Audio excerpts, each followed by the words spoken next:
मध्ये मी तुमचं खूप खूप स्वागत करते। तर आज आपल्या गणरायाचा दुसरा दिवस आहे आणि दुसरा दिवस म्हणजे हा कोकणामध्ये उंदरबी म्हणून ओळखला जातो। तर या उंदरबी दिवशी खिरीची आणि कंदमुळाच्या भाजीची बाप्पाला नैवेद्य दाखवतात। एक बाप्पाला वाडी आणि एक उंदराला वाडी दाखवतात। तर आज आपण कंदमुळाची भाजी आणि खिरीचे बाप्पाला उपाय दाखवणार आहे। तर त्याचा आज व्लॉग मी अपलोड करणार आहे। चला तर मग जी कंदमुळाची भाजी बनवतो त्यामध्ये 5 पदार्थ टाकले जातात। त्यामध्ये बटाटे असते, केळं असतं, करंद्याचं फळ एक असतं, ही कंदमुळे असतात आणि काळे वाटाणे उकडले ते हे 5 पदार्थ घालून ही भाजी बनवली जाते। मग ही भाजी कशी बनवतात ते आपण बघूया।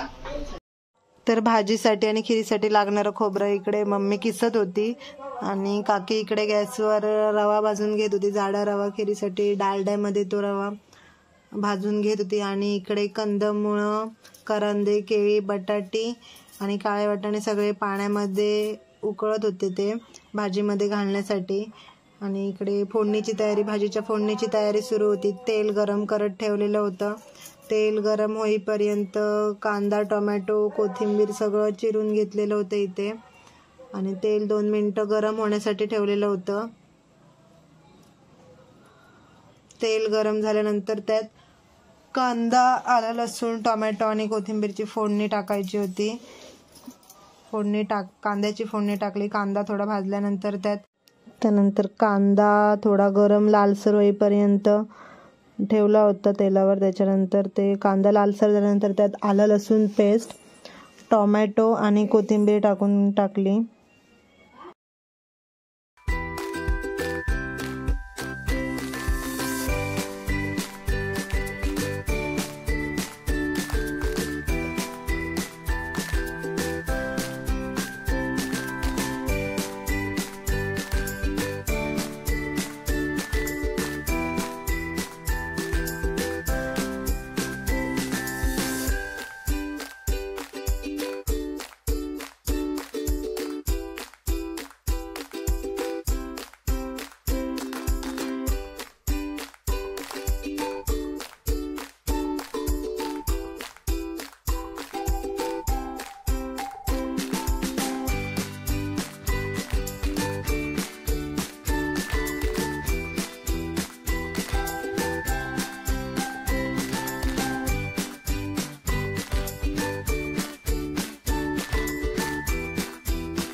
कांदा टोमॅटो चांगलं तेलात परतल्यानंतर त्यामध्ये लाल तिखट, गरम मसाला आणि थोडीशी कलर येण्यासाठी हळद टाकली।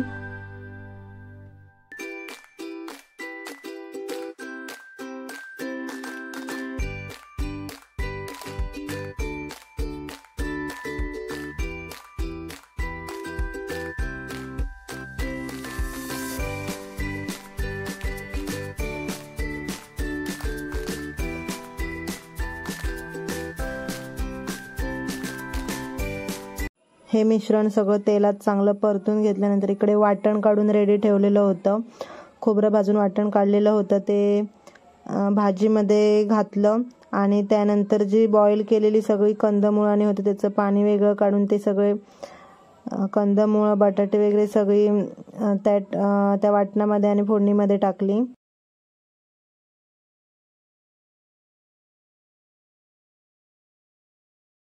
त्यानंतर सगळं एकजीव करून घेतलं आणि आपली मस्त कंदमुळाची भाजी तयार झालेली आहे।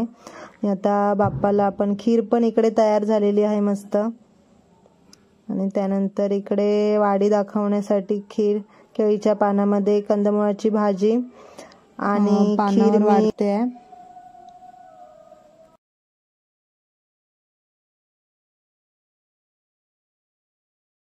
Sorry, due to technical problem बाप्पाला वाडी दाखवण्याचा शॉट घेता आला नाही। तो शॉट थोडा मिस झाला, त्यासाठी सॉरी।